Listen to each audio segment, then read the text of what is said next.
Then I think we're all set on this end, so that's a good sign. And should we wait like another minute, or do you think this is? Yeah. No presentation. It's not a good presentation until you've had at least 2 technical difficulties. Yes. Okay. So I think we're all set. And you, Geoffrey, you can hear us all right? Yes, I can. Okay.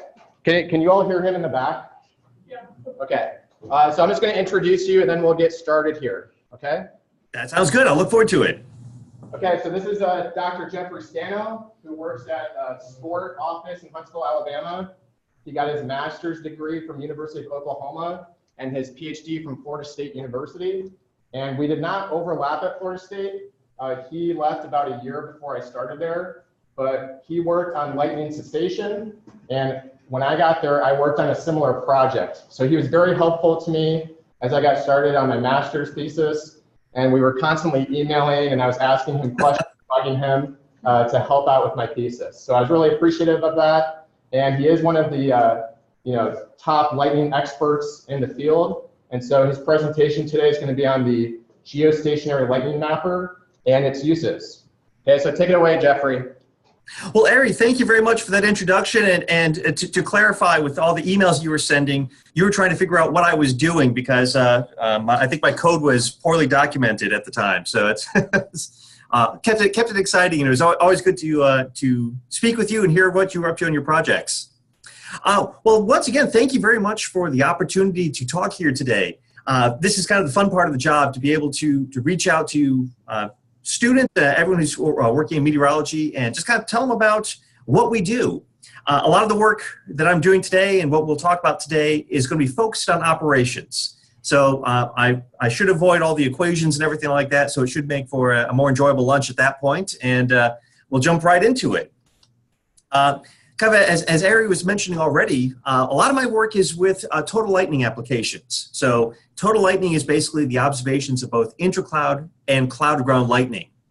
So a lot of the work I've done has been with lightning safety and severe weather decision support. So I've had the opportunity to I've done my dissertation work working with Kennedy Space Center, Cape Canaveral Air Force Station, working on lightning cessation, as was just discussed. But I've also had the opportunity to work with Kodiak Launch Complex, and in my role right now, I'm working with NASA's Short-Term Prediction Research and Transition Center. I've actually been up here in Huntsville, Alabama for the past 11 years, and a lot of the work I've been doing now is outreach to the National Weather Service and emergency managers. I've been with an organization called the GOES-R Proving Ground since 2009, and really that has been to get the National Weather Service ready for GOES-R and GOES-S, which GOES-R is now the operational east satellite, and GOES-West is actually just moved into position on Tuesday, and they are spinning up all the instruments, and the data from that satellite should be starting again this morning. So I'm kind of excited. I was working with lightning a number of years ago, and I did that for my dissertation. I thought, well, this was exciting. I got to do lightning work, and then I realized, okay, I now need to get a real job and get out into the field.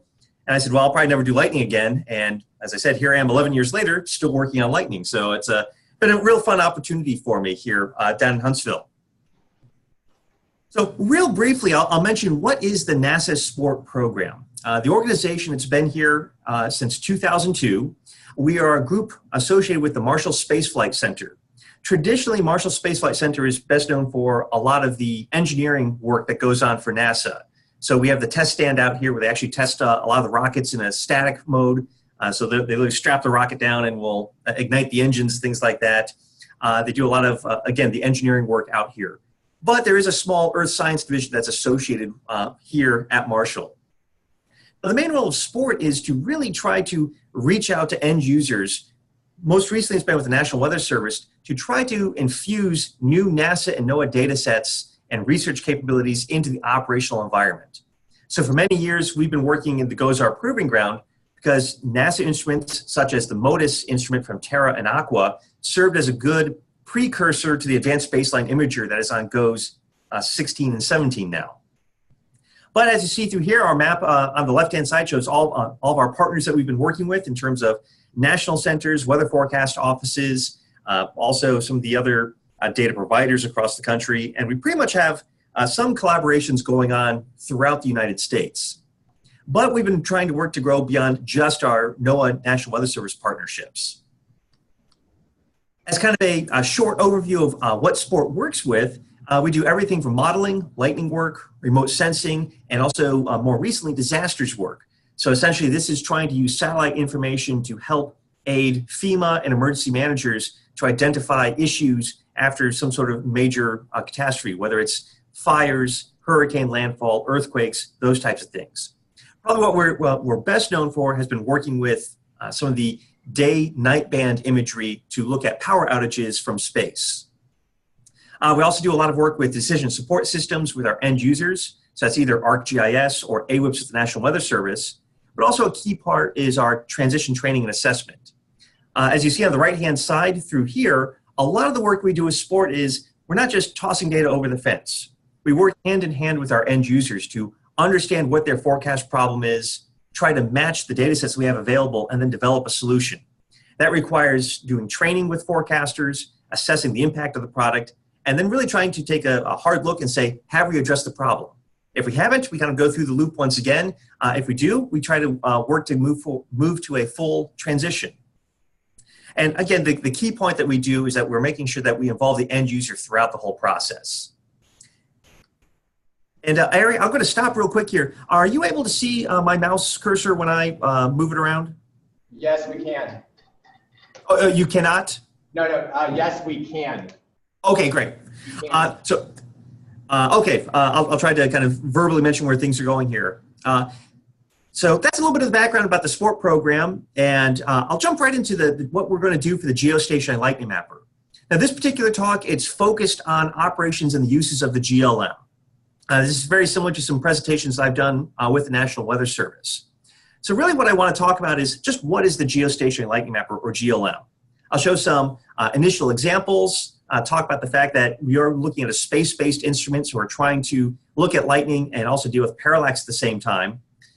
If we have enough time, we'll show something looking at the total optical energy and average flash area products, some new products that are coming out. May not have enough time for that, but we can save that for the end. Obviously, talk about advantages, limitations, those types of features. Now, what is the Geostationary Lightning Mapper? The GLM, in its most simple form, can be considered a large digital camera. It's designed to detect brightness changes at cloud top. So lightning flash occurs, and it detects that light emanating from the cloud top. And in fact, there's actually some work with my colleagues here that they're using the GLM to identify meteorites in the atmosphere. And because, again, GLM is observing optical light. It's very different from the ground-based networks, which are looking at the very high frequencies all the way down to very low frequencies to identify lightning. The nice thing with the field of view is that what you're seeing on the left is the field of view from goes west and goes east.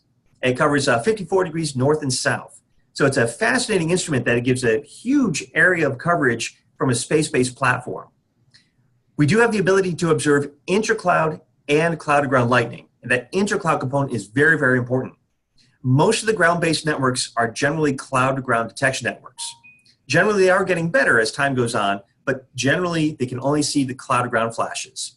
This is particularly true once you start going offshore or going into locations that may not have as robust of a lightning network, such as the oceanic areas, Africa, South America, those types of locations. Overall, the specifications for GLM, it's supposed to see about 70% of all lightning over the entire field of view, but for 24 hours. At nighttime, obviously, when you're not dealing with solar reflectance, you have about a 90% or greater detection efficiency. The nice thing is that the initial reviews indicate we're exceeding those specifications. It's an interesting thing here. What does the GLM observe? And these are two shots. The leftmost image is from the International Space Station, kind of looking straight down on a lightning flash, whereas the center image here, the one off to the right, also from the International Space Station, but looking at it from an angle, showing that parallax that you have to deal with. Now, what's kind of nice is, again, you're demonstrating how the GLM is observing light emitted from either the top of the cloud or also the light being emitted out the side of the cloud or reflecting off of surrounding low clouds. So unlike traditional ground-based lightning networks, we do have to deal with the issues of the light being scattered and attenuated by the cloud, as well as by ice, graupel, and other precipitation within the cloud as well. So overall, what the GLM is then seeing, it's seeing, in essence, a pool of light being emitted through the cloud top. Now, there's a kind of a nice little animation that I'll show here. Let's see if this will actually come up. Very short, couple seconds. This came from the European Space Agency, from the International Space Station. And again, you're just seeing a couple seconds worth of lightning from this one particular thunderstorm from the space station. And essentially, this is exactly what the Geostationary Lightning Mapper is looking at. You're seeing these flashes of light, and it's then trying to identify how many flashes were occurring in those bursts of light. The GLM is essentially looking at lightning every kind of 2 milliseconds to identify what is going on and seeing what is happening. And also at this point too, as we kind of go along, if you have any questions, I'd like to keep this real informal. So if you have any questions that you want to bring up, feel free to stop me and we'll go forward from there. One other kind of last thing is we talk about some side effects of looking at the optical pulses of light or looking at light emitted from the cloud is that you can have what look like large spatial extent footprints. So we're showing the spatial extent of lightning through here. And at this point, it looks like we have this very large flash extending from northern Florida into southern Georgia. When you look at the actual ABI imagery, we see there's really not much out there. There's some lower clouds. And essentially what's happening here, it's clear air discharge, so a lightning flash that emanates from a thunderstorm and goes out into clear air and goes to ground or just discharges into the atmosphere. It's literally light being emitted out the side of the cloud and then reflecting off the lower clouds. So this is one thing that we've kind of seen with our operational users that we're trying to work to make sure that we identify this and see if there's ways that we can kind of mitigate or remove that type of false alarm feature. So, okay, let's look at some of the key features of actually using the GLM. What's really exciting about the Geostationary Lightning Mapper is that it can observe spatial extent. This is something that we really cannot do with other ground-based networks. They give you a point observation. They say, where did the flash go to ground? If you're looking at the Earth Networks data, that is, it can also show you intracloud flashes, but those intracloud flashes are condensed down to a single point. It's showing you where the centroid of that flash is. So from a lightning safety standpoint, the Geostationary Lightning Mapper is a real big game changer. You can actually see how far away that lightning flash is extending. And I have a couple of examples to show that in a few minutes here. At the same time, too, physically, what is going on inside of a thunderstorm to generate lightning? Essentially, lightning is being driven by the strength and volume and the speed of the updraft in the mixed phase region.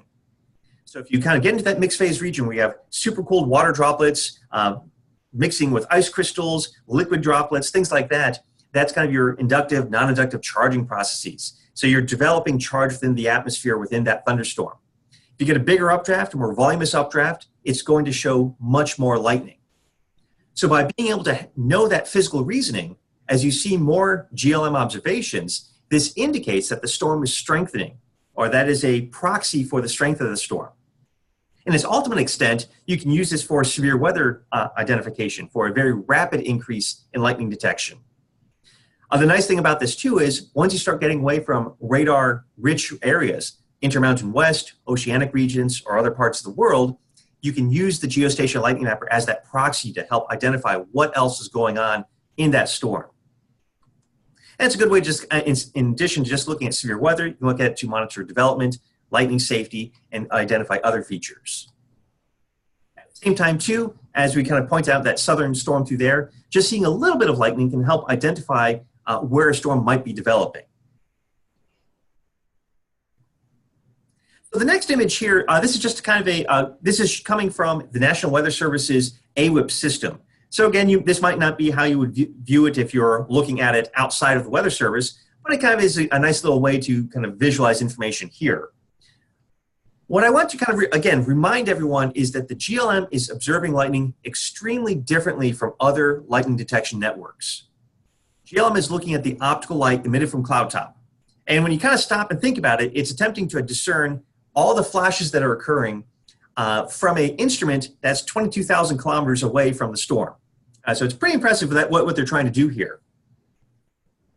Now, also, as I mentioned, GLM is showing the spatial extent of lightning. At the same time, too, since we are on a satellite platform in a geostationary orbit, we do have to worry about parallax. Now you see all these little dots and dashes through here. These are the Earth network's observations of intracloud flashes, the little yellow dots, and then the cloud-to-ground flashes, the dashes through here, so a bunch of negative strikes. So what this can kind of show you here is you see how the parallax is kind of shifting the lightning a little bit off to the northwest compared to where the other observations for the ground-based networks are observing lightning. So the nice feature through here is that we can actually use the two different systems, the ground networks and the space-based observations, to help identify where the actual core of the storm is located, even though we have to deal with parallax. And also the GLM is observing much more than just cloud-to-ground lightning data alone. I don't have a graphic to show about this, but generally the intracloud lightning is going to make up the vast amount of lightning within a given thunderstorm. So if you're only looking at cloud-to-ground, you're missing the vast majority of the activity that's occurring within that storm. Now, not really important to this group here, but again, what they've done with the processing for the National Weather Service is that the ABI, or the Advanced Baseline Imager, basically showing the visible, infrared, and other features, is going to be lined up with the parallax of the GLM. So the two features, ABI and GLM, at least for the National Weather Service, are always going to be lined up so that their parallax is identical. Okay, so that's a little bit of a background about the GLM itself. I know a very high-level overview. Let's kind of jump into some of the actual decision support cases that we can use in this particular instrument, with this particular instrument. So we're looking at a case through here. We're pretty much right along the eastern Oklahoma, western Arkansas border. We're looking centered on a storm, kind of right on the border, it's kind of the Fort Smith area, more or less. And as you look at this, we see in this central storm, there's a few large flashes, 3 flashes. Really nothing to write home about. It's enough to tell us, hey, this is an electrically active storm. There's some convection occurring through here. But again, 3 flashes over 1 minute, not really anything to really worry about beyond a lightning safety standpoint. We do see the Advanced Baseline Imager's infrared imagery shows some nice cold cloud tops. Well, we would kind of expect from a stronger thunderstorm. But one thing I do want to point out is, notice how, if you look at those circles, that there are very similar radar differences in our central storm versus that storm way off to our west, but the GLM is showing a fairly similar view. We're seeing about 3 to 4 flashes in each thunderstorm. So that lightning data is, again, being used as a proxy to give you a little bit of an idea of what's happening in that storm. We move forward about 11 minutes now, and we see a couple of changes that are occurring. First, we still see numerous strong cells on radar. So we see a little bit of lightning, some storms occurring throughout the area. We're also seeing that the Geostationary Lightning Mapper is highlighting 2 storm cores that have about 10 flashes every minute. That's the central storm that we're looking at, plus another storm off to the southwest. On our central storm, we note that there's very minimal change since 2020 UTC in terms of what has happened and what do we see in that radar signature. So while the radar signature is really unchanged, we are seeing that the GLM data are showing a slight increase in activity. Now again, really for essence of time, kind of moving forward fairly quickly here, we go up to about 2055 UTC. A couple of things that we see. We see a very similar ABI view, very cold cloud tops on several storms. One is our central storm once again, plus another storm off to the southeast. But if we look at the Geostationary Lightning Mapper data, it's a very different feature. Our central storm is now intensifying up to about 21 flashes per minute in that flash extent density product. Essentially what the flash extent density is showing is how many flashes are occurring in each grid box per minute. Compare that to the storm off to the southeast. Even though it has arguably colder cloud tops, its updraft is not really as strong or as vigorous. So that central storm is really the one that we want to pay attention to. Also, we can see there's a potential hook forming on this particular storm. We go ahead another 7 minutes. Once again, we see about 36 flashes per minute forming. We see that nice little bullseye feature developing. So that's 36 flashes in 1 minute. This is probably what we call a lightning jump, or a very rapid increase in lightning activity in a short period of time. This is kind of an indicator of potential severe weather. We see that, again, very difficult from this image through here. We're seeing a hook forming on this particular storm. And eventually, we did have a little bit of rotation for this, and eventually a small EF2 tornado did touch down. So the GLM data we're able to give probably about a 10 or so minute lead time in addition to the other features us know what we were seeing with this particular severe weather event.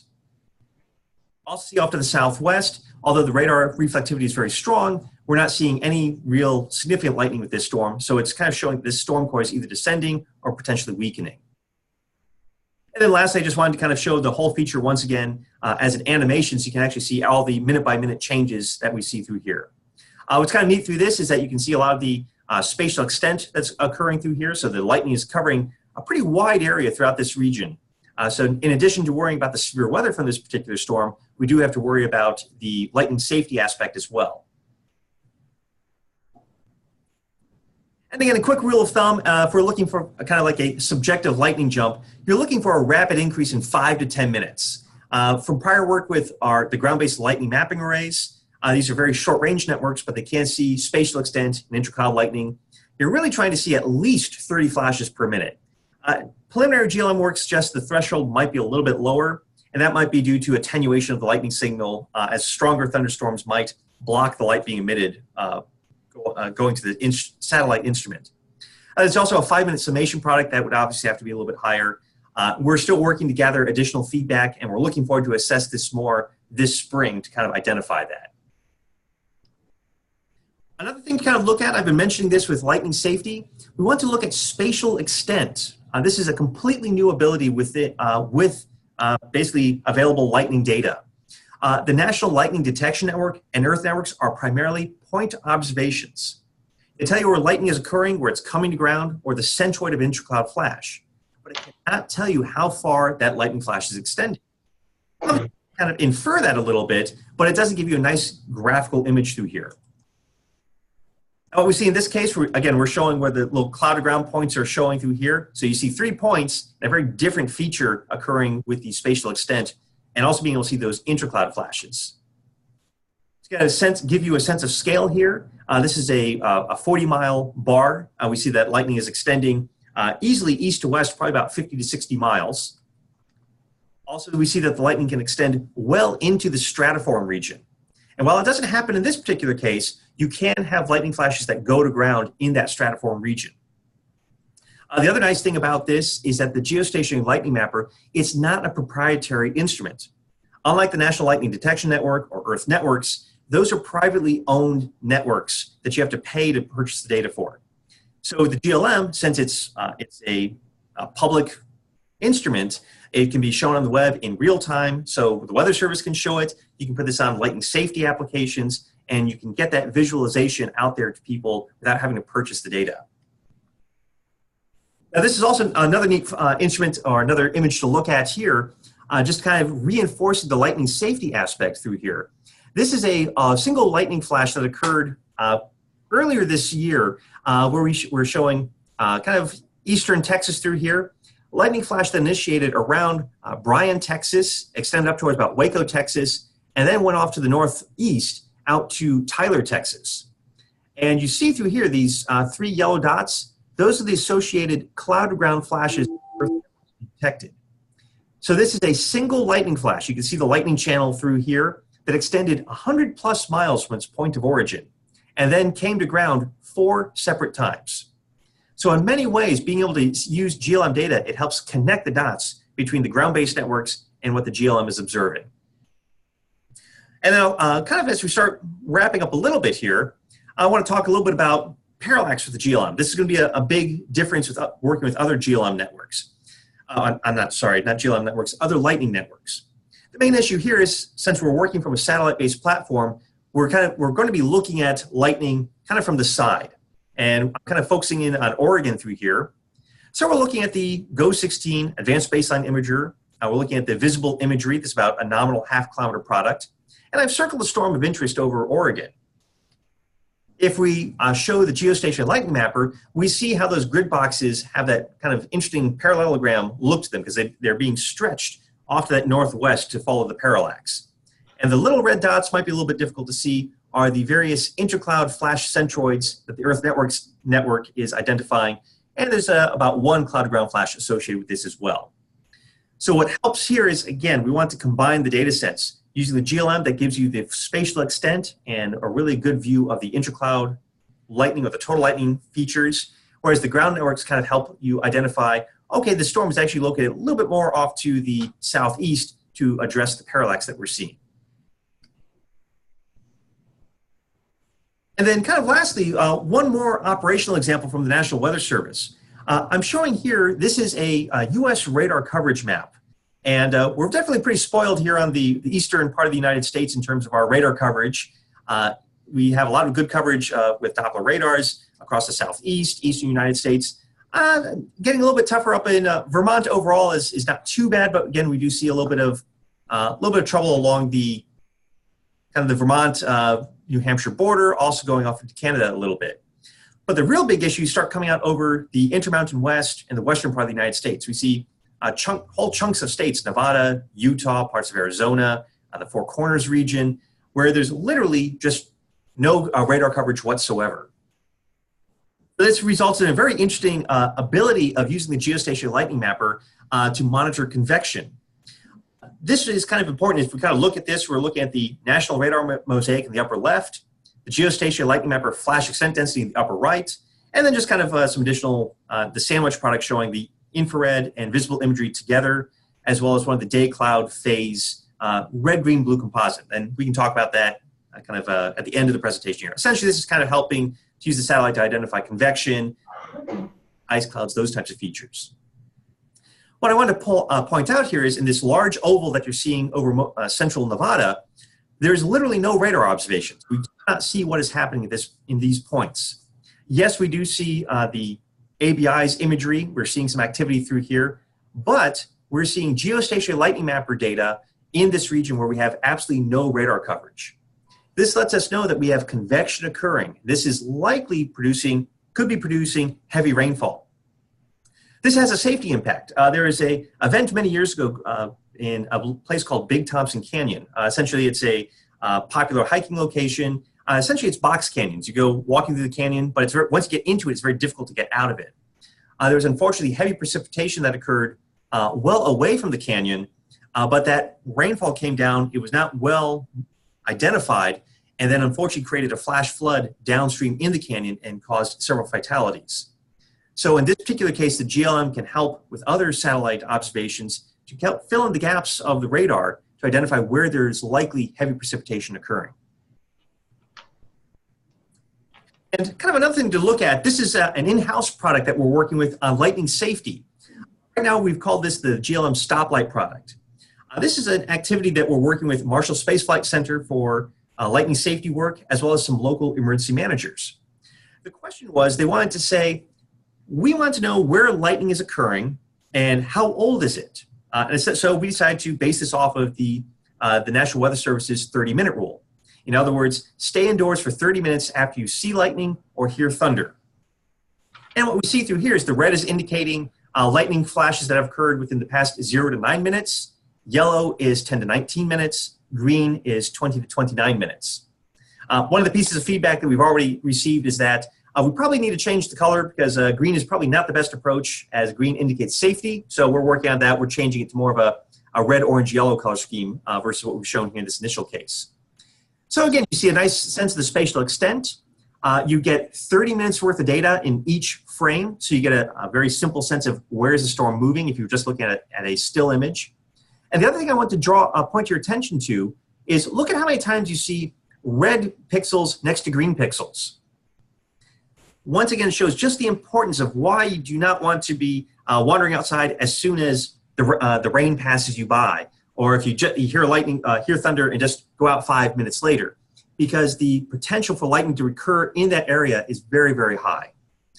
In fact, from the lightning safety statistics, the majority of people who are injured or killed by lightning, they're not struck during the main part of a thunderstorm when it's raining a lot and it's very obvious. Essentially, people don't want to go outside and get wet. Once that storm is, before the storm approaches or after the storm passes, there's not a whole lot of rain. So generally, individuals are going outside during those times. And while the lightning threat is minimal at that point, in terms of how much lightning is occurring, your risk is greatly amplified because you're outdoors at a time where there's the potential for lightning to occur. Unfortunately, within the past year, we've had a student who was struck and killed here, as well as four workers at Marshall Space Flight Center who were struck. One individual, unfortunately, was killed as well from that. In both cases, these were individuals who were struck as the storm was approaching. So the storm hadn't begun precipitating in our area, but the lightning came out ahead of the storm and unfortunately struck those individuals. So this is an effort that we're going to try to work with our emergency manager partners to kind of enhance lightning safety going forward. And as to kind of just wrap up here, some of this quick summary here, advantages of the Geostationary Lightning Mapper is that we have the lightning is tied to the storm intensity.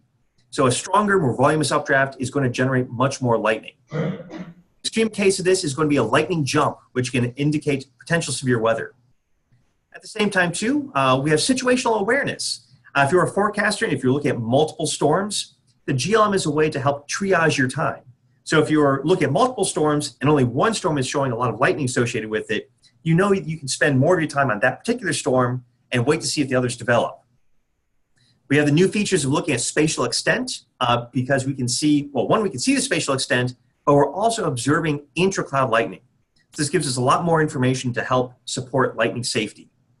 Also, the GLM is available in data-sparse regions, as we showed over Nevada, oceanic regions, which potentially have a lot of help for aviation interests. Now, a couple of limitations that we have, it will not distinguish the difference between an intra-cloud or cloud-to-ground flash. So you have to use the ground-based networks for that.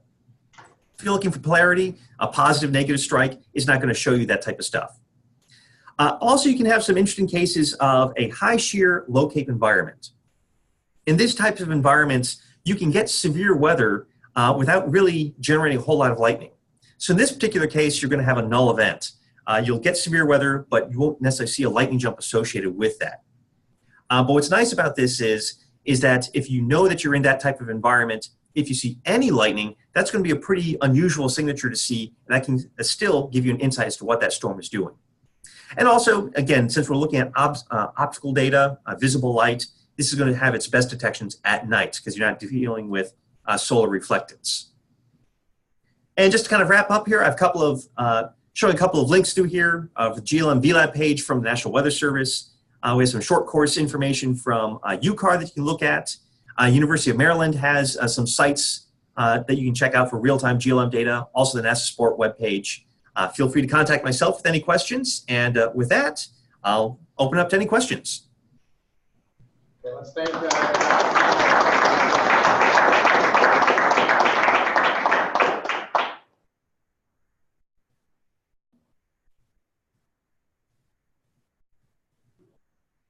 And with no questions, it's either I've put everyone to sleep or everyone's happy with what was talked about. So I'm hoping it's the latter.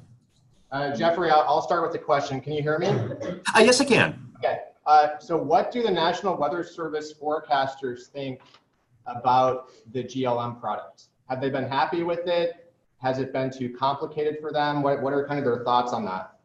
That's a really good question. A lot of my work has been to actually lead the outreach effort to the National Weather Service. Overall, in short, the forecasters are really excited with the GLM data. It's a learning process, though. They're very familiar with National Lightning Detection Network data, and say many times you get the question of, well, I have NLDN data. Why do I need the GLM? And so from that perspective, there's a lot of training involved to let them know, hey, these are the additional things you can see, spatial extent. You can identify strengthening or weakening storms to the lightning data. And as we kind of get that information out to forecasters, we start showing them examples. We're developing kind of a training course called the Applications Library. Essentially, we're reaching out to forecasters saying, hey, if you see interesting cases, let us know. We can turn those into short little 2 to 3 minute modules to help show you how we can use the GLM data in real time. So overall, I guess the final answer to your question is, as they are being trained and get more familiarity with the data, they're really beginning to like what they're seeing out of the GLM.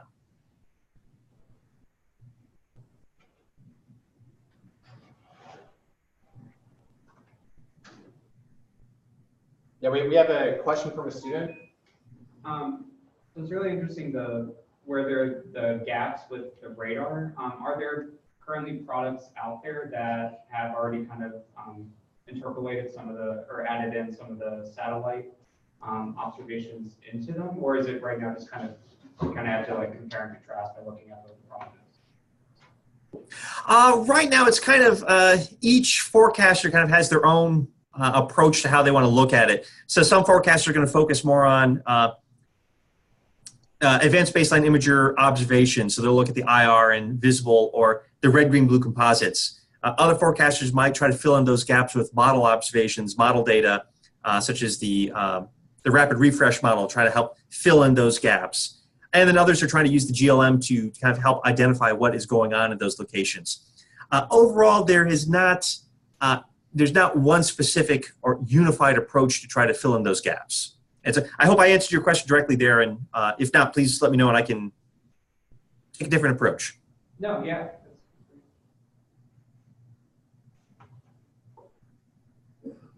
Any other questions?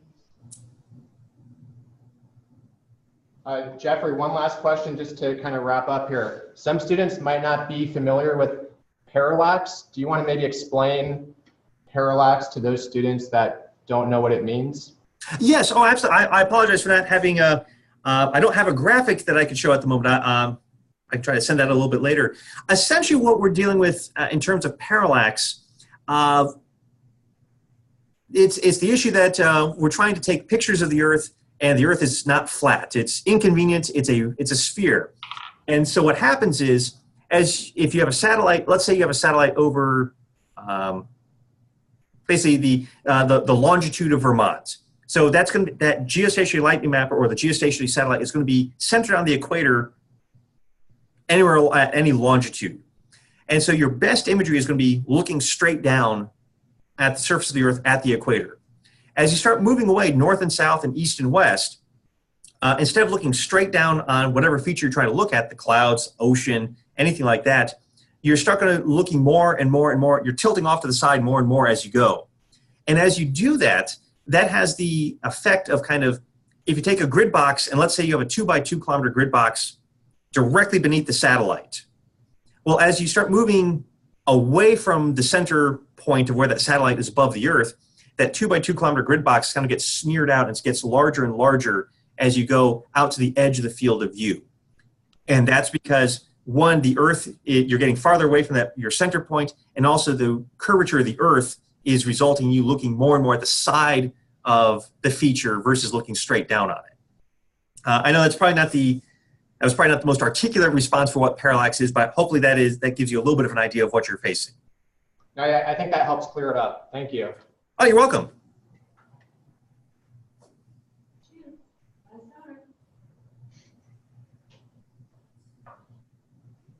Okay, well, thanks again, Geoffrey. We really appreciate it. So well, I just wanted to say thank you for the opportunity to present. I hope this was enjoyable for everyone. And once again, thank you very much. I had a good time doing this. Good. Yeah, thank you. We'll be in touch. That sounds good. Thank you. Okay.